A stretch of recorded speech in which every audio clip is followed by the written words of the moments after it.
Hello, hello, all my Ravens escapees. This is Sue back with another episode for everybody. So, happy Tuesday. I hope you all had a great Monday.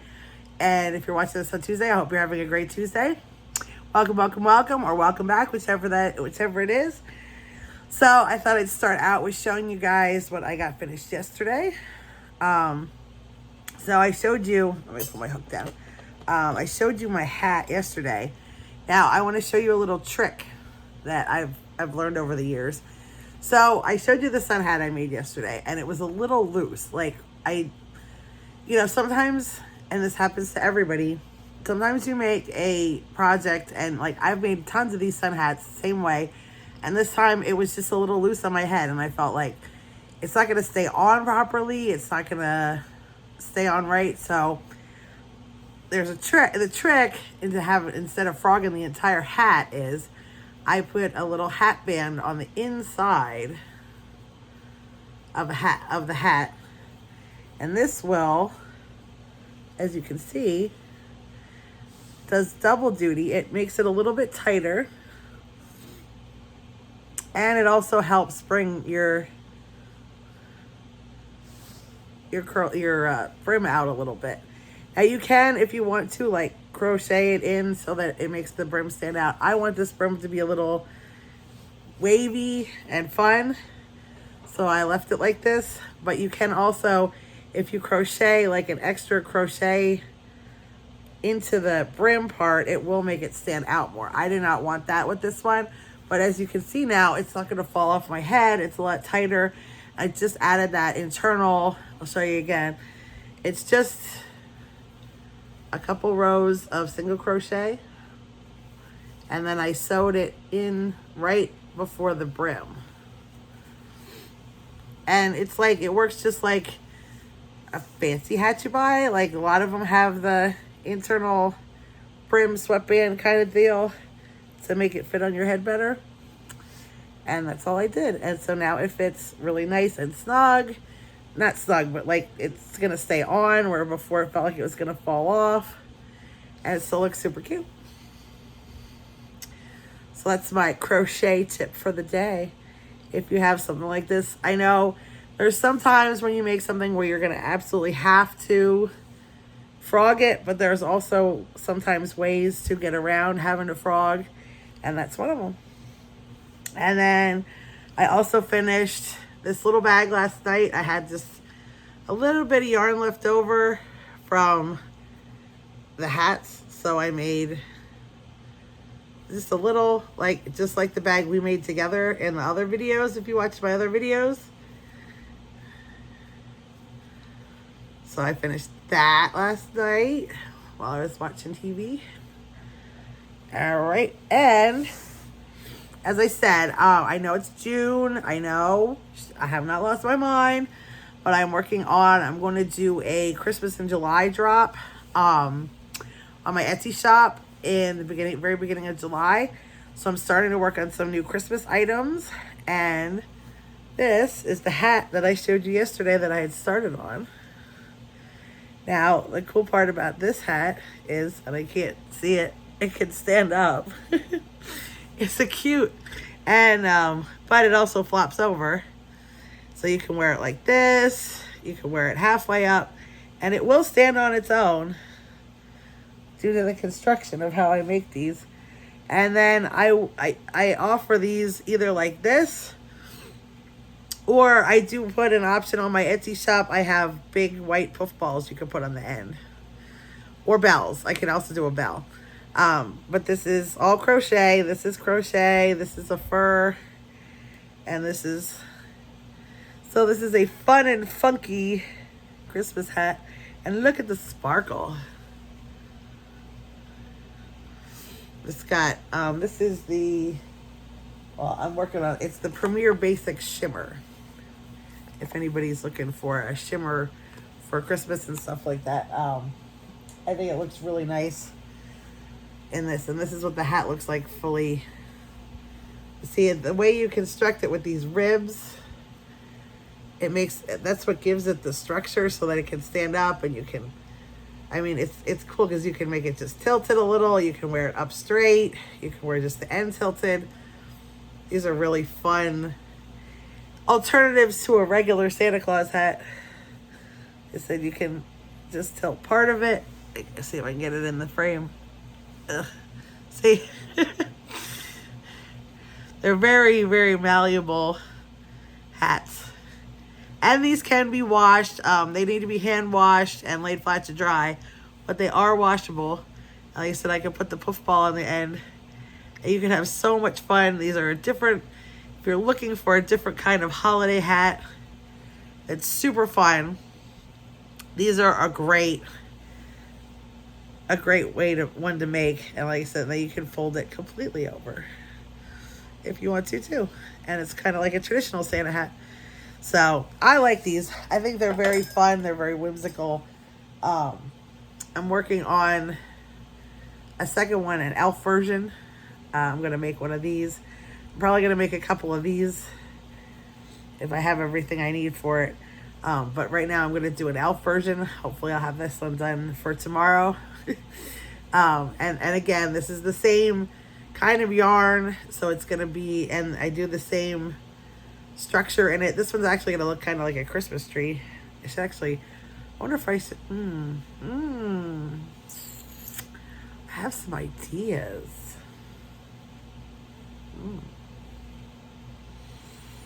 Ooh, I have some ideas. I'll have to see what I do,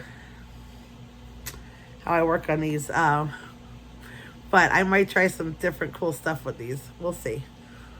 What do you guys think? So what are you guys up to today on this Tuesday? It was a little dreary this morning, but the sun's out now, which is nice. So 1, 2, 3 rows in. Should I tilt you down so you can see a little bit? Adjust you guys, and I hit the world went away.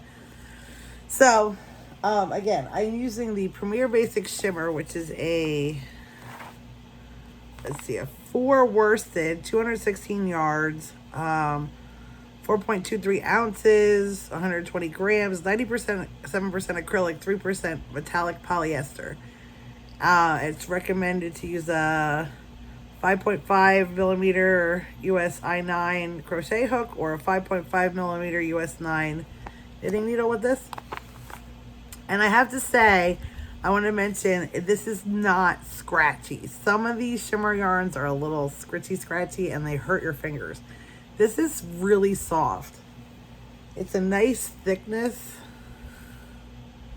and it's not scratchy at all. I mean, you can feel the shimmer a little bit, but it's not bad.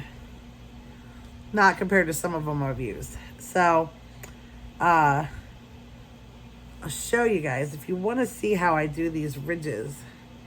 So you do 5 rows of half doubles, okay? And each row you increase by 2. This is how I make these hats. So you do, this is my 4th row of half double crochets. We'll chit chat while I do this one. And each row you want to increase by 2 until you get it the size you want for your head. So I do this, we'll talk about, so my son had his moving up ceremony from 8th grade to 9th grade today. So that was exciting. And he got the Positivity Award because, well, I might as well tell the whole story. So when my kids were always, you know, the kind of kids that like hi to everybody and talk, you know, stuff like that. Well, and then over COVID, of course, we all know what happened. You know, everybody ended up virtual and it was a tough time for everybody, you know. So I explained that to my kids. Like, you know, not only were they struggling with things over COVID, their teachers were too. You know, they got thrown into this whole different way of teaching, thrown into this technology. Kids who don't want to turn their cameras on, kids who don't want to come online. It was a whole hard, you know, for everyone. So we took this sort of thought pattern of, we made it like a normal school day. Like, they got up at their normal time, they came downstairs, they had breakfast. At school time, love you guys. Go upstairs, go to school. They had dedicated spots to their rooms where they did school every day, you know, where their Chromebooks were and where they took school and did their stuff. And at lunchtime, they came down and had lunch just like they would at school. And we had a very, you know, bedtime routine was same as it always was when they were in school. We kept it to as close to normal as possible. And so my kids did good over, you know, with the virtual learning. Obviously, it was still difficult for everybody. But, you know, I explained to them, like, because their teachers had some trouble. And, you know, kids at that age, especially they were still in elementary school, you know, you think grown-ups have all the answers to everything and they're God. And of course, they're not. And their poor teachers were struggling too. And then, of course, you know, on top of it, not only were their teachers struggling, but the district was changing the rules every day about what they were supposed to do and how they were supposed to do things. It was just, you know, so I explained this to my kids. Like, you know, I kept saying, like, have some patience with your teachers, have patience with the technology, just, you know. So my son, when he, like, the first part when we had it from March to June, that was a hot mess. That was just a hot mess. But then the following year, we were still virtual. And so what my kids did was, my older son, every morning they had to, like, go on to Zoom, and then the teacher would call out roll, and you unmuted yourself and you said, like, you know, here or whatever. Well, he started saying, good morning, Mrs. Kern, who was his teacher, every morning. And she's like, and then at the end of the day, they had to sign off, you know, and say their name, to say that they were here there again. And he would be like, have a great day, Mrs. Kern, you know. And the interesting part was, you know, when we talked to her, she was like, you have no idea how much that means to me. Like, she's like, I've struggled. Like, some days it was really a chore to get online and to, you know, I was frustrated. I was tired. I was trying to do all this stuff after school, you know, and then, of course, her kids were home, taking school at home. And, you know, she's like, I'm trying to make sure they're taken care of. And her husband was home. And she's like, it was just him saying, like, good morning, Mrs. Kern, like, just brighten my day every day. And, like, have a great day, Mrs. Kern, you know. So both of my kids took this and ran with it, okay? Like, so both of my kids now go into their classrooms every day and, like, hi, good morning, you know, whatever their teacher is, or good afternoon, or whatever teacher it is. And when they leave their classroom, they always say, have a great rest of your day. And every one of their teachers has commented to me on this, like, you know, how it's just, how can you, you know, like Michael's English teacher just talked to me a few weeks ago. She just called the other Sunday, and she's like, she was calling about something else. But before we got off the phone, she's like, you know, your son says, have a great rest of your day every day to me.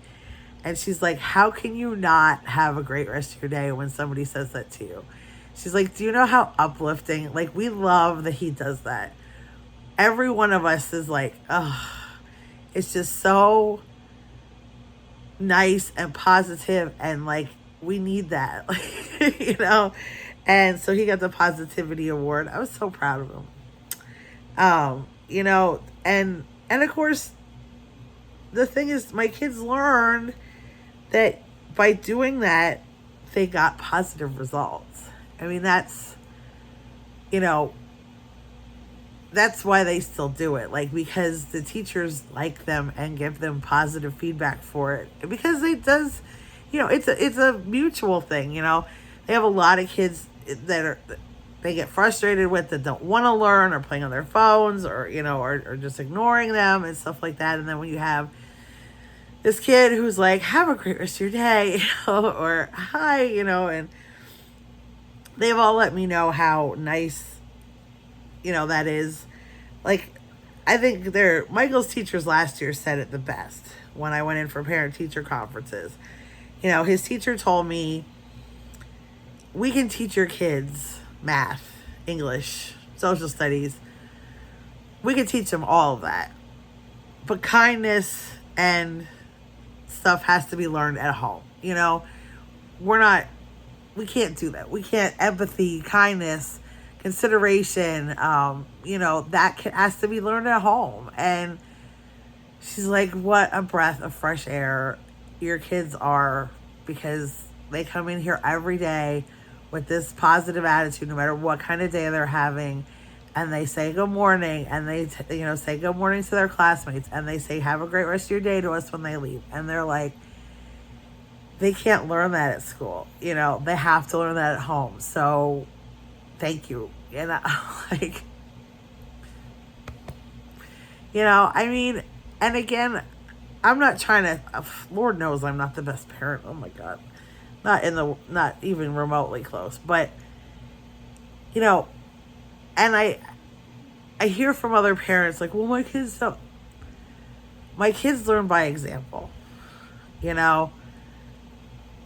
and I know not everybody has the same situation as I do. However, like, my kids saw every day, my husband and I, when my husband leaves for work, I love you, careful, safe, loves, try to have a good morning.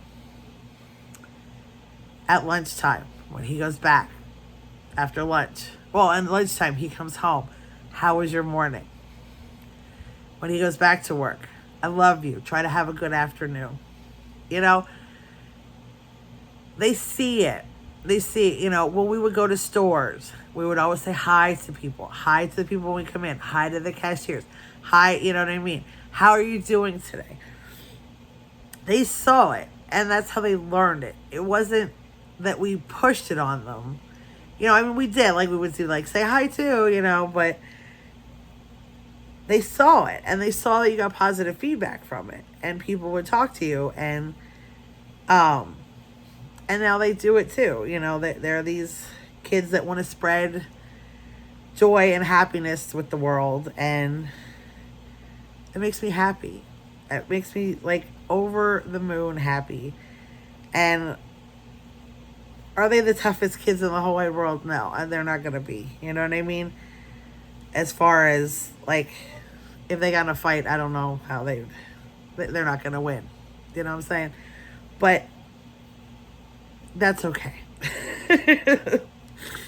They spread joy. They spread happiness. My old Logan, his teachers have said so many times, like, he is such an enigma because he's, like, really smart, which usually those kids are kind of jerks. And instead, he doesn't try to make the other kids feel bad that he's smarter. He wants to help them. And I was like, again, he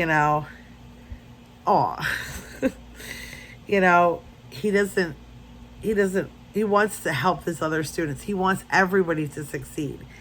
And I'm like, that's amazing, to know that that's what he's bringing to the world, to school.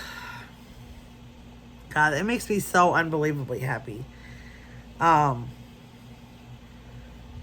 hopefully, in this craziness that he's spreading light, you know what I mean? And yet he's not. All right, so I'm going to start row 5, and then I'll show you how you do this little, again, half double crochets, 2 increases each row, and you try to, don't do all the increases at the same spot, like, try to alternate them so that the hat don't get funky. So, and that's the other thing, like, it's not that because I had a talk with Logan the other day, and we were talking about stuff that's going on in the world. And his concerns with stuff that was going on in the world, because they see the news, they see things, and I like to check in with my kids from time to time to see what they're seeing and let them talk to me about it, and we discuss things, just so they're kids still, you know what I mean? They're 13 and 14. They see stuff, and I know they maybe don't understand it. They maybe don't know how to process it. They haven't seen stuff like I have. So I want to give them a chance to talk to me about it and ask questions and discuss things that they're not sure of how it's going. So we were talking about some things that are going on in the world, and he was talking about his concerns about things and stuff like that, and I was, talking about some of my concerns, and because I like to be completely upfront and honest with my kids. They're not dumb. They see stuff. They're on social media. They see memes and TikToks, and at school they go through CNN 10 and watch news things and discuss it.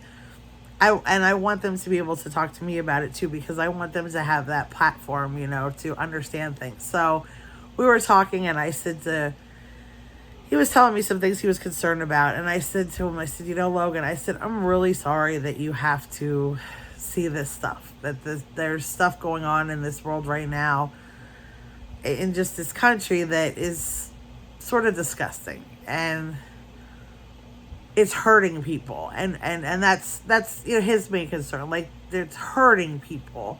Like, these are human beings, and they're being hurt, and that bothers him, and it bothers me as well. I think it should bother everybody, but here we are. So, and I said, I'm really sorry that this is what you're growing up with, seeing, know that this is not normal. This is not how it's supposed to be.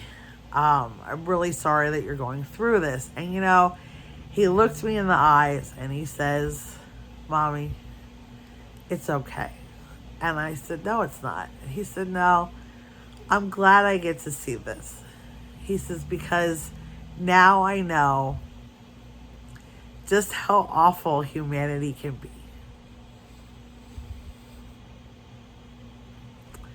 This is from a 14-year-old.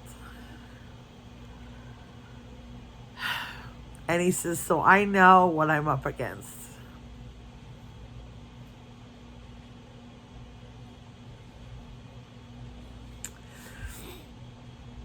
And I'm glad for that.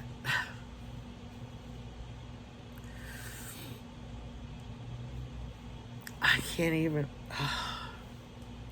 It breaks my heart that that's how he feels. That he's seeing the worst of humanity. And that he needs to combat that in this world. He's 14. He should not be feeling like that. But in the same sense, I'm really proud that he is. Is that a lot to be dealing with as a 14-year-old? Yeah, but,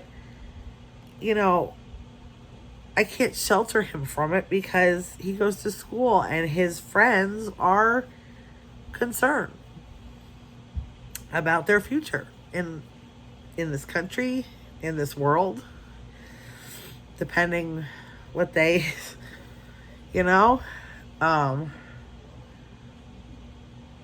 some of his friends have real fears of what's going to happen to them, and not that a lot of them were born here and they're still terrified of what's going to happen to them, so, and again, in the same context, he has a ton of friends in the LGBTQ community, and they're concerned too, and I don't blame them, so that's my I did not mean to get into that today, but he said that to me and I was like, wow, he's really introspective. He really does see the world and wants to combat all the yuck and support his friends and support his friends and family members and stand up for them and stuff like that, and that's amazing. And to know, I just wish he didn't have such a burden on him at such an age. You know what I mean? I don't want him to feel this way. I don't want his friends to feel this way. I don't want him to worry about his friends and family members and what's going to happen to them. And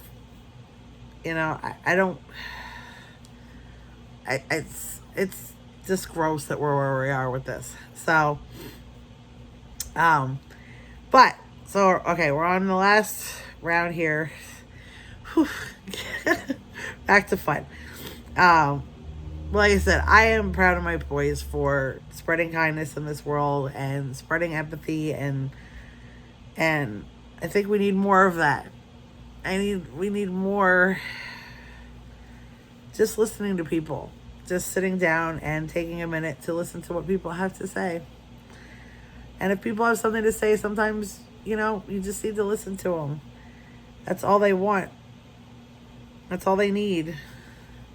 You don't need to have answers. You don't need to have the, you know, some sort of worldly advice for them. Sometimes people just want to talk. And sometimes we need to just listen. And sometimes we're better for it. Listening to other people's perspectives. You know? We get so caught up in our own stuff. I try to do that. You know, I tell my kids, like, I'm not worldly. I've never been anywhere. I've never traveled much. But I've met people from all kinds of cultures. And when I do, you know, I'm very much like, ooh, I got questions, you know. And I want to know, like, you know, how they grew up, what, like, foods, you know, different traditions. I absolutely love learning about that stuff. And from people who are, you know, like, I can read books about it, and that's one thing. But it's a whole nother thing to learn it from people who, like, if it's, you know, a culture thing, like, who grew up eating the food, you know. Like, let's just face it.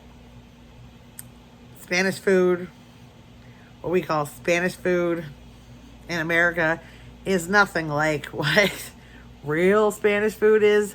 And of course, we call it like Spanish food. And there's, for some reason, we don't consider that there's like a bajillion different cultures in that, you know, even as far as, and I was ignorant to this, to be quite honest with you, until I talked to people, you know, like, I knew what an empanada was. I thought empanadas were empanadas. Well, no, it very much depends on which country, which region that people come from, what empanada is.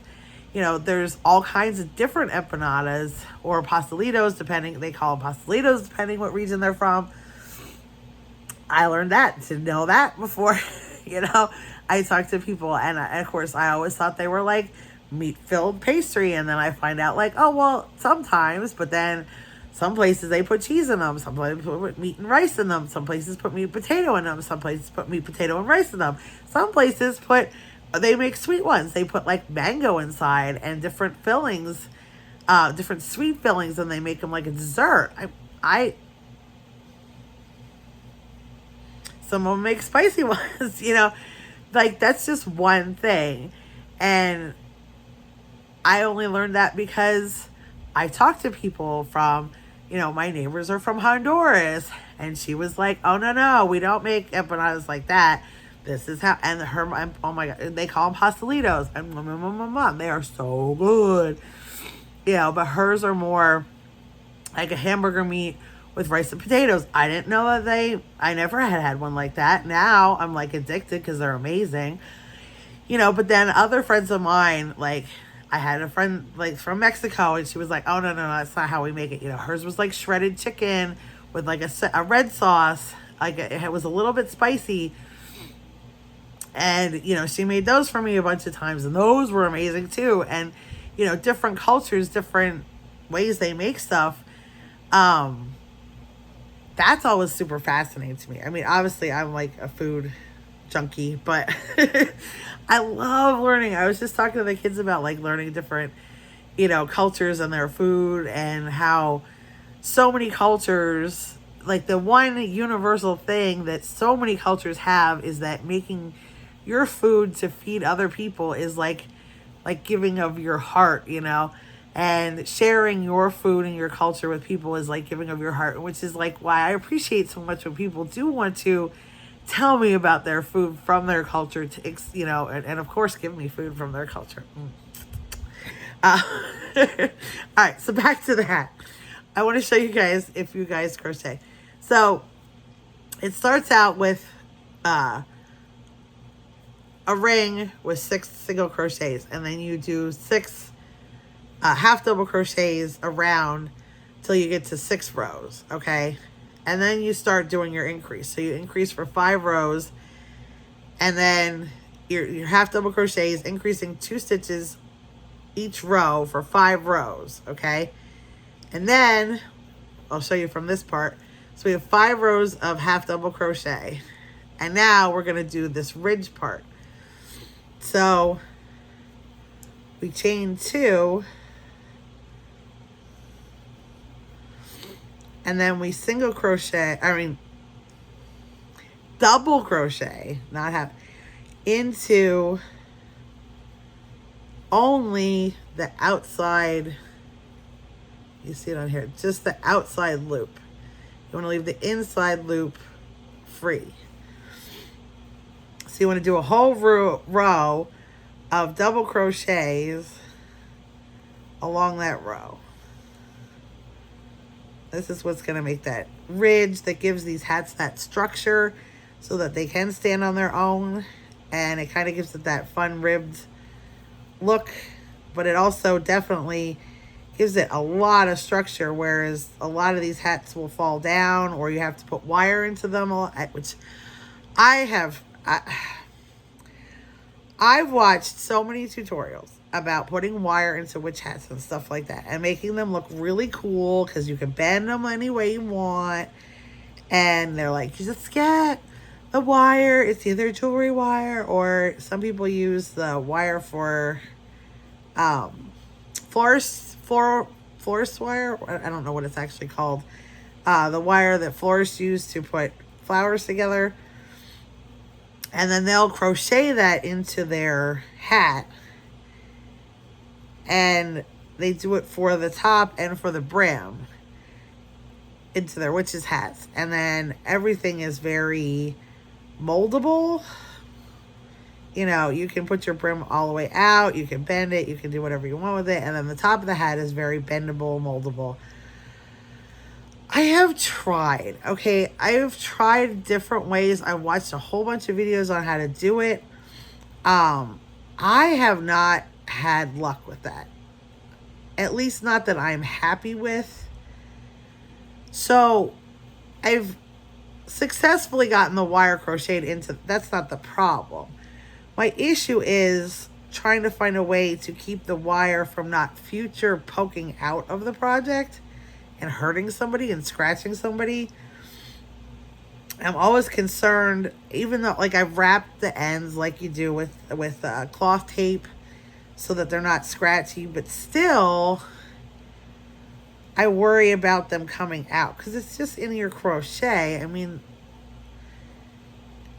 it feels like it's gonna poke out to me, if you know what I'm saying. Like I don't know, and I'm just always worried that somebody's gonna get hurt, get scratched, especially if a kid puts it on.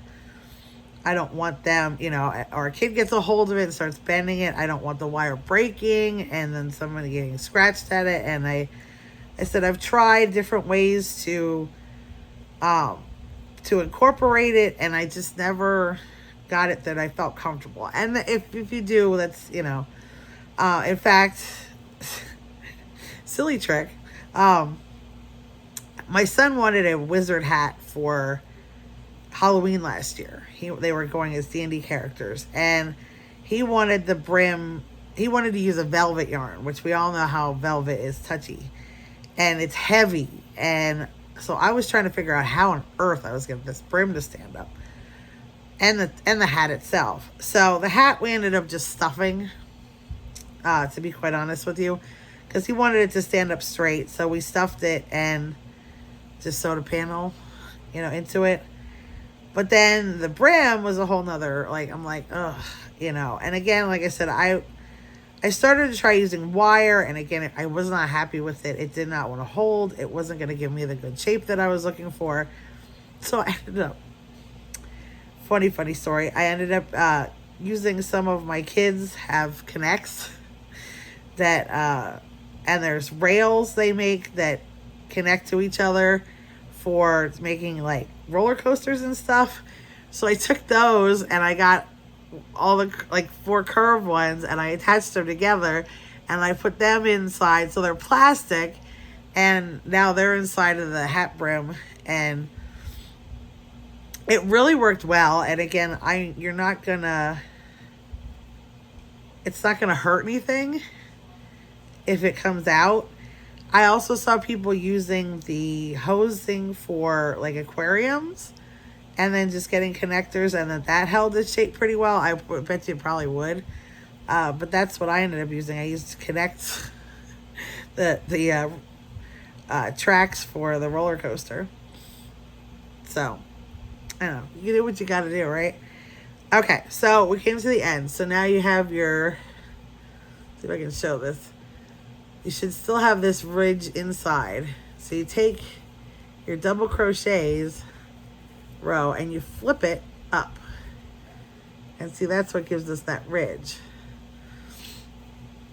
Okay, and then you take your yarn and you go through on the inside, grab that little that loop and pull it through. So now it does leave kind of a weird shape on the one side, but that's okay. Once you have it on, you don't even notice it. So then you just go over, right? And now you want to work on that row. See, here's the double crochet row that we flipped, and it leaves this single row here that's sort of like standing up, if you can see it. And that's what you still want to start working your next 5 rows of half double crochets into. And then you keep doing that until the hat's big enough. Pretty tricksy, huh? All right, I think that's where we're going to end today. I thought I'd give you a little lesson on how these hats are put together. You're going to probably see a bunch of them over the next couple days because I'm going to be working on them for my Christmas in July drop. I hope that each and every one of you has a great day. If not, do something good for yourself today. Make yourself smile in some way or another. I appreciate each and every one of you. I appreciate you for hanging out with me. You all mean a lot to me. I hope you have a wonderful rest of your day and choose love every day.